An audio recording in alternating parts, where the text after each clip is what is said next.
பூங்காட்டு திரும்பவும் அடுத்த வர எபிசோடில் பார்த்திங்க அப்படின்னா இந்த மாதிரி ஆனந்தி வீட்டில் அதுக்கப்புறம் குமரன் வீட்டில் எல்லாம் பார்த்திங்க அப்படின்னா தீபாவளி செலிப்ரேஷனில் ரொம்பவே சந்தோஷமாக இருக்காங்க. அப்போ வந்து கடையில் எவ்வளோ பணம் வசூலாயிருக்கு அப்படின்னு பார்க்கும்போது தீபாவளிக்கு பார்த்திங்கன்னா 1,00,000க்கு மேலே வசூலாயிருக்குன்னு சொல்லிட்டு எல்லாரும் சந்தோஷமாக இருக்காங்க.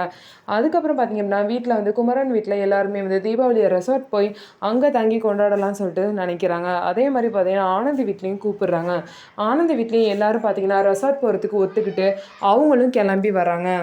இதுக்கப்புறம் பார்த்திங்க அப்படின்னா 2 ஃபேமிலியும் பார்த்திங்கன்னா சந்தோஷமாக ரெசார்ட் போய் இந்த மாதிரி வந்து தீபாவளியை கொண்டாடுறாங்க. அங்கே பார்த்திங்கன்னா குமரனோட அம்மாவும் அப்பாவும் ஆனந்தி நம்ம வீட்டுக்கு மருமகளாக வந்தால் நல்லாயிருக்கும்னு பேசிக்கிறாங்க. இதை பற்றி குமரன்கிட்டையும் பேசுகிறாங்க.